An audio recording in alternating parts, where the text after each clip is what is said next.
usually have a full house, but this evening, Satya, is that you? Yeah. What are you doing? Hi.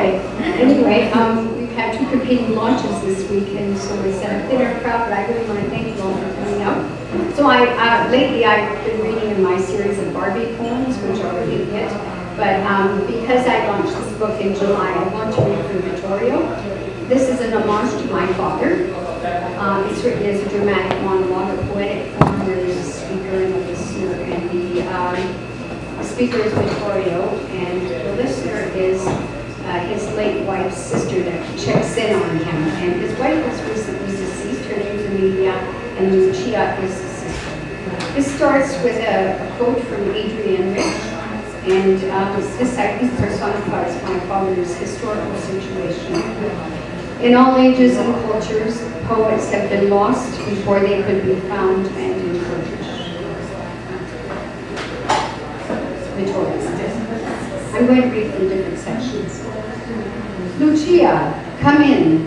What a wind blowing down from the Arctic, whirling the snow around. Look at how it blurs the light and softens the afternoon.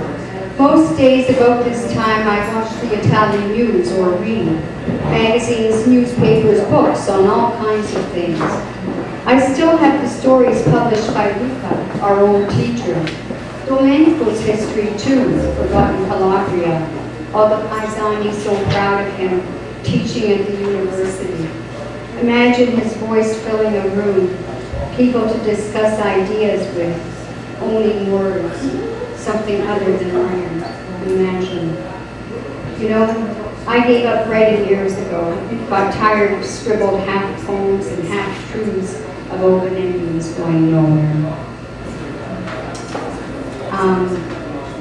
This next section is the other thing that poetry is about, is memory. And so this represents, as Lucia sits there, Vittorio conveys the fragmented nature of his immigration experience. And my father's experience was exactly that. He went from being a very prominent piazza personality to a man without language. Because an object can save you from sudden gaps, unbundled letters, old notebooks held together with elastic bands, faces of the dead with overwrought prayers printed on the back, and Sundays playing cards in smoke-filled kitchens. Left in the open, even settled moments are in danger of separating. So what remains is an aching incoherence, a searching for something so difficult to hold, I forfeit the memory for relief. In the dark safety of a leather satchel and stuffed suitcases, I've stored enough to piece together an entire village, an entire life. But who can bear the architecture? At times I see myself as if from a distance walking alongside houses traumatized by war, their paint chipped from the heat, archaic blood in the cracks. I'm strolling leisurely under balconies draped with damask bedspreads and resolute breasts, under the direct knowledge of the women, surrounded by their eyes, their knowing smiles, by absent husbands. And inside the bar at the bottom of the street, among the wine, coffee, and ice cream, their eyes were sufficient, necessary and sufficient, so to speak. There was a time, too, when eyes were not enough, when they gave way to lips and hands. This no longer happens. At my age, all eyes are a self-portrait. Without an escape to the body, I am sometimes afraid to look. Just last week, I stumbled onto a ritual, found myself intruding on women recessed into a scrap of afternoon shade to recite the rosary, lips polishing a measured phrase, fingers polishing wooden beads to such a sheen, in the steaming sun, a gradual vertigo would come over me. All my life I felt I'm falling, afraid of my body, my hesitant soul, of a unity too invented. This is where he's talking about his experience. He begins by talking about his experience with the cold, something I've never become adjusted to.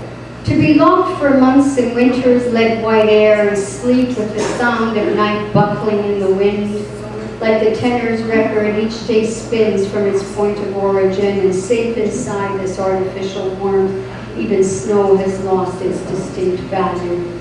Some evenings the TV conjures a picturesque hill town, and sitting in this room I accept this two-faced arrangement. But where is the twist on this axis? A southern balcony where a one-eyed wind necessarily blows north, away from pointless roads cutting through a countryside on the run. What was the view? The Atlantic and ocean liners with depths for waving goodbye, for watching distance collapse into a voyage framed by two countries that gave the waters form and lent me substance to look forward to. As I watched myself fall away, the pieces of my existence receding into the port, the town, into my wife's body and my children's eyes. Sometimes in this house I feel I am still on the ship, waving to myself, walking the narrow streets, climbing the stairs of an ancient hospitality, or in the piazza populated by nicknames, by wine so potent and laughter so deep, you could forget a barefoot childhood, the dawns without bread. Inside endless conversations, under endless sunshine, you could almost forget. This is correspondence that takes place between his two daughters after he's passed away, and they are left with his brain trust, the satchel with all his writings and all the things he has saved. This is actually based on my own experience. My father left me voluminous amounts of papers to go through. Anyway, this is the one. From Antonia Ferry to her older sister Marina. Dear Marina, the leather satchel stored on the high closet shelf above his tailor-made suits conjured our youth. All the times I spied it there, wondered without caring. Opening it was like breaking into a protected zone. Unbuckling the flap, an arid scent, paper bones, forgotten gestures stirring, and inside stored meaning, folded off center. Creased presences, faded reflections, inky newspapers waiting for me to open their pages and bring this suspended collection again into time. What a stasher. Remember the makeshift lattice ceiling in his basement room with stuffed compartments? Keepsakes, he once told me, spaces where things rest, so I don't forget. Remember his business card, the boat? A rough translation would be, I know how to err about myself. He had such a fondness for clever quotations. But what unrest lay ahead for me, looking into the case where he had stowed that unstill voice. I wanted to save myself from the grief of his unlived life, but filial duty and the spinning lure of discovery cut through my hesitation. These items may interest you. A certain type of catalog follows.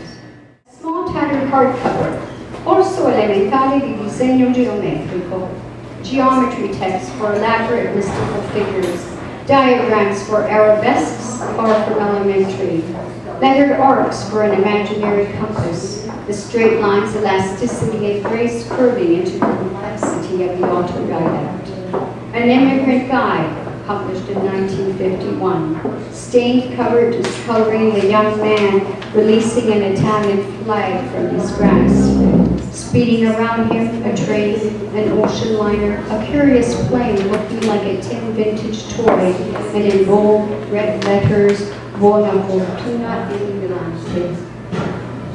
You belong to a country where work is a tradition and its power. Your industriousness while abroad will confirm this.